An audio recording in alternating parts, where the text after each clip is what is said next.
साथियों नमस्कार। अब हम तैयार हैं हमारे बाई वीकली एपिसोड।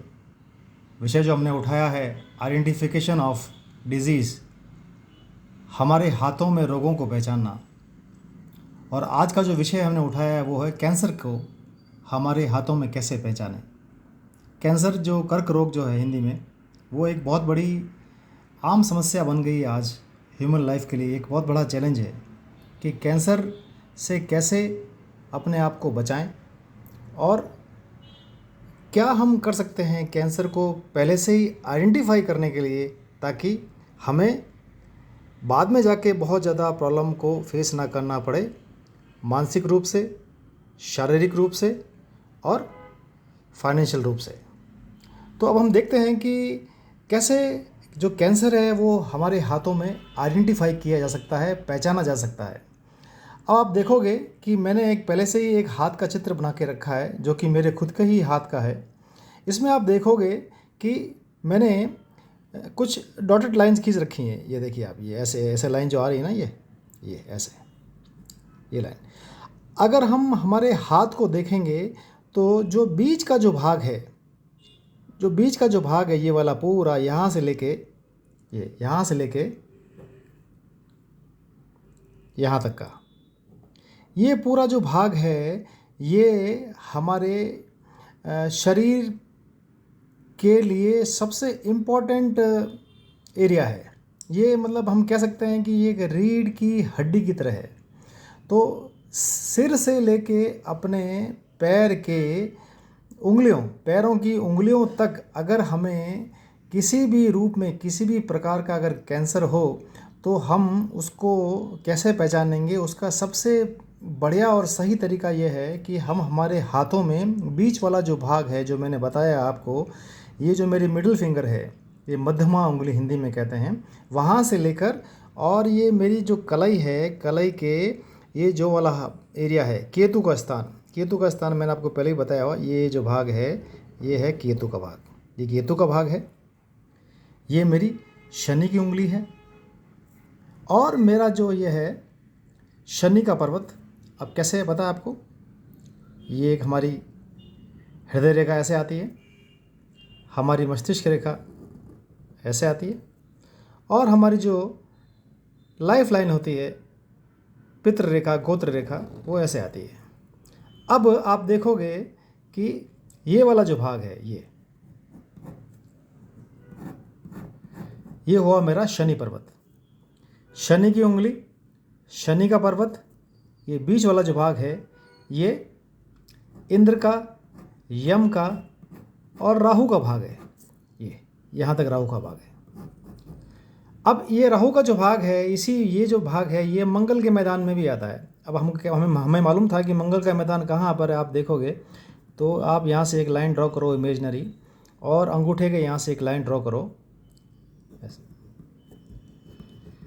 तो ये जो पूरा भाग है, ये पूरा जो बेल्ट है, ये मंगल का मैदान है और उसके बीच वाला जो स्पेसिफिक एरिया है वो है राहु का, यहाँ तक का। शनि की उंगली,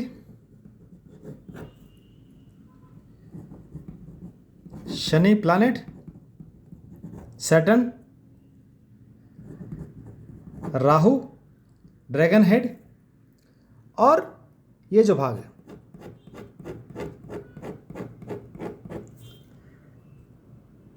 केतु। ये चारों जो एरिया हैं, शनि की उंगली, शनि का प्लैनेट, राहु का प्लैनेट और केतु का प्लैनेट, ये चारों ही मुख्य हैं हमें बताने के लिए कि हमें कैंसर होगा या नहीं होगा। कैंसर किसी भी प्रकार का हो सकता है। मैंने बताया सिर से लेकर पैर की उंगलियों के बीच हमारे शरीर में किसी भी भाग में, किसी भी अंग में अगर कर्क रोग हो जाता है तो उसको पहचानने का सबसे तरीका इसी बेल्ट के अंदर में है, ये पूरे बेल्ट में। कैसे पहचानेंगे, ये देखिए मैंने लिखा हुआ है आपको, आइडेंटिफिकेशन। पहचान कैसे करेंगे, मिडिल फिंगर को पकड़ेंगे, शनि पर्वत को प्लैनेट पकड़ेंगे, सैटर्न प्लैनेट, राहु प्लैनेट को पकड़ेंगे, राहु पर्वत को पकड़ेंगे और केतु प्लैनेट को पकड़ेंगे। उसमें क्या देखेंगे, क्या देखना है हमें, आइलैंड, जौ का दाना जैसे अगर आपको कहीं पर भी नज़र आ जाए, कैसे नज़र आ जाए?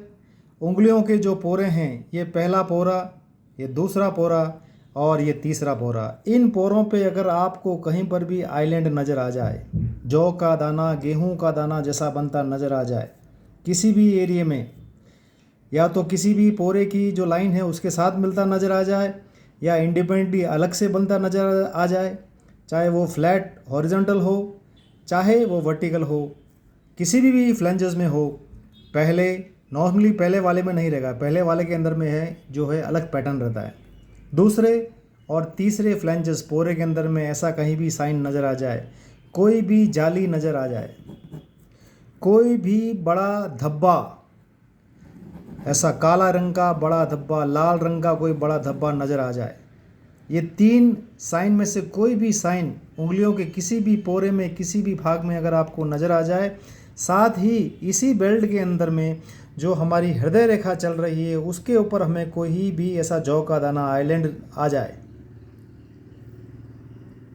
हृदय रेखा पर आ जाए, मस्तिष्क रेखा पर आ जाए, या फिर हमारे जीवन रेखा के ऊपर ऐसा कोई यव का दाना आ जाए, यव, गेहूं का दाना, जौ का दाना, कोई भी अगर जाली आ जाए या कोई भी बड़ा काला रंग का धब्बा आ जाए इस बेल्ट के अंदर कहीं पर भी आ जाए, तो आप ये मान के चलिए कि आपके शरीर के अंदर में कैंसर या तो प्रवेश कर चुका है या करने वाला है। अब हो गया, आप डॉक्टर के पास गए, डॉक्टर को आपने दिखाया, उनका मेडिकेशन लिया, और भी हमारे जो ह्यूमन मैनकाइंड में और जो भी तरीके हैं आइडेंटिफाई करने के लिए, और जो भी मेडिकेशन हैं, एलोपैथी, होम्योपैथी, आयुर्वेद, यूनानी, और भी जो भी तरीके हैं जो छुपे हुए हैं जो हमें नहीं पता है, उनका तो आप साथ लेते ही हैं आइडेंटिफाई करने में और ट्रीटमेंट को पूरी तरह करवाते हैं। मगर ज्योतिष शास्त्र के तरीके से क्या हमें पता कर सकते हैं उपाय जो हमें ये फ़ायदा करेंगे, और जो हमारे कैंसर के रोग हैं अगर वो आने वाले हैं तो उसको हम उसकी कमी कर सकेंगे, उसको टाल सकेंगे और उसमें सुधार कर सकेंगे। तो आइडेंटिफाई कैसे करना वो मैंने आपको बता दिया। अब उसका सॉल्यूशन क्या है? सॉल्यूशन बहुत ही सिंपल और सटीक, जैसा मैं हर बार कहता हूँ, एनर्जी को हमें खींचना है, एनर्जी को खींचना और हमें ड्रॉप करना है। कहाँ ड्रॉप करना है इस वाले केसेस के अंदर में? रेमेडीज, उपचार, clockwise rotation to accumulate energy through motion at middle finger, कितनी बार? 36 बार। दूसरा, Saturn and Rahu planet 36 times. और तीसरा, मार्स एंड केतु, मंगल और केतु ड्रैगन टेल को 28 बार। शनि जैसा शनि वैसा राहु का फल, जैसा मंगल वैसा केतु का फल। ये चारों जो ग्रह हैं, इन ग्रहों को अगर हम बलवान करेंगे, इनकी जो कमियां हैं उनको हम दूर करेंगे और इनको हम एनर्जी देंगे, तो ये जो चारों प्लैनेट हैं, शनि, राहु, मंगल और केतु, ये चारों ग्रह हमारी मदद करेंगे भिन्न भिन्न रूपों से और प्रकारों से, ताकि हमें कैंसर की संभावनाओं से हम अपने आप को बचा पाएँ। अब कैसे क्लॉकवाइज रोटेशन लेंगे? मैंने आपको हर बार पहले ही बताया है कि एनर्जी हमारे पास में 24 आवर्स अवेलेबल है। 24 आवर एनर्जी जो है हमारे पास में अवेलेबल है। उस एनर्जी को हमें पुल करना है, सिस्टम से पुल करना है, मतलब हमें वातावरण से उस एनर्जी को पुल करना है। कैसे पुल करना है? ये मैंने मेरा हाथ का चित्र लिया, आप मेरे हाथ को देखिए। अब क्या है, मेरी जो उंगली है ये मेरी मिडिल फिंगर है। मिडिल फिंगर में मैं क्या करूँगा? सबसे पहले मैं यहाँ से शुरू करूँगा, टॉप वाले एज से। 1,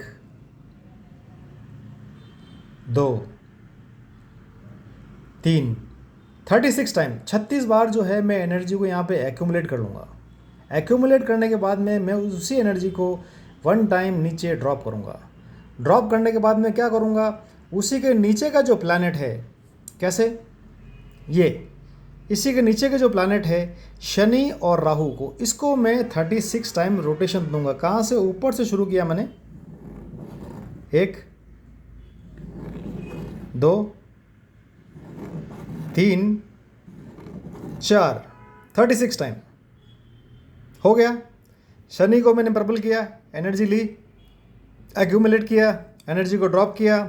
शनि और राहु को मैंने एनर्जी दे दी, उनके जो नेगेटिव पॉइंट्स हैं उनको मैंने उठा दिया। अब मैं क्या करूँगा, मेरे पास में 2 और प्लैनेट हैं, 2 ग्रह हैं, मार्स यानी मंगल और केतु यानी कि ड्रैगन टेल। अब मंगल जैसा मंगल वैसा केतु, मंगल का जो नंबर है 28, तो वैसे ही केतु का नंबर होगा 28। 28 बार हमें क्लॉकवाइज रोटेशन बीच वाले बेल्ट में, ऐसे कैसे, ये बेल्ट मुझे मालूम पड़ गया। यहाँ से शुरू किया, 1 2 3 4, ऐसे 28 बार। और वैसे ही जो हमारी हथेलियों का ये नीचे वाला भाग है, ये वाला जो भाग है, इस भाग के अंदर में हमें 28 बार रोटेशन देना है क्लॉकवाइज। यहाँ से शुरू किया, 1 2 3 4, 28 बार। 28 बार रोटेशन दे दिया। कैसे, पहले जो जेंट्स हैं अगर उनको ये समस्या है तो वो राइट हैंड से शुरू करें और लेफ़्ट हैंड पे ख़त्म करें। एक हाथ में करने का जो प्रोसेस है वो मैक्सिमम 5 मिनट्स है। जो लेडीज़ हैं वो लेफ़्ट से शुरू करें और राइट पे ख़त्म करें।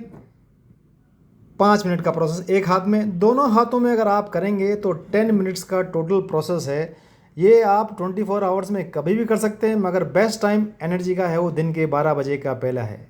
12 बजे के पहले आप इसको करिए। कैसे भी कर सकते हैं, जैसा आपको बेटर लगे, कंफर्टेबल लगे, कैसे भी कर सकते हैं। कंसंट्रेट होकर करिए, 10 मिनट अपने आप को दीजिए और अपने आप को इन रोगों से दूर बचाइए। ये अब जैसे हमारे जो सनातन धर्म हैं उसमें जो हम एनर्जी को लेने के क्या तरीके हैं वो हम सब जानते हैं। हम मंत्र से करते हैं, हम साधना से करते हैं, पूजा पाठ से करते हैं, घरेलू जो नुस्खे हैं उनसे हम करते हैं।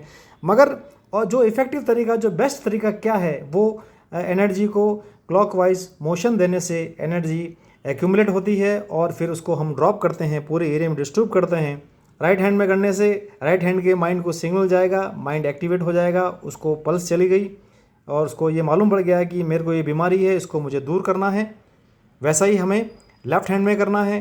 लेफ़्ट हैंड में करने से वाइब्रेशंस के थ्रू हमारा लेफ़्ट वाला माइंड का पोर्शन एक्टिवेट हो जाएगा, उसको सिग्नल चला जाएगा।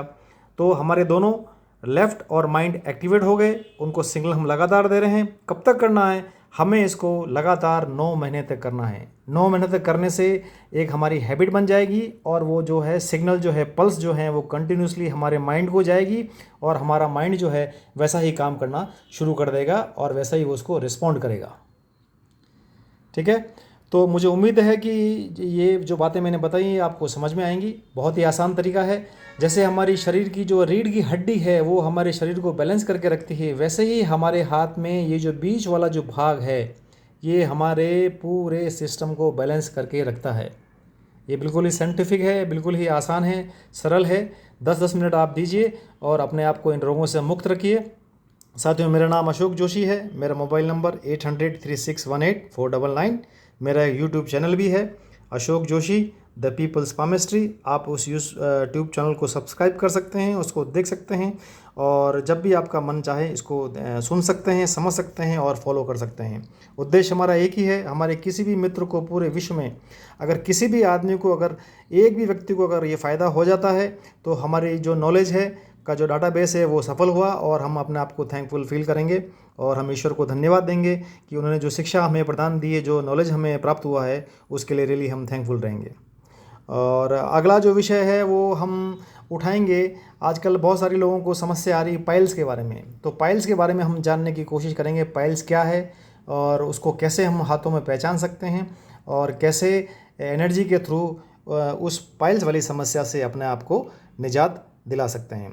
Thank you so much, take care, thank you, bye bye.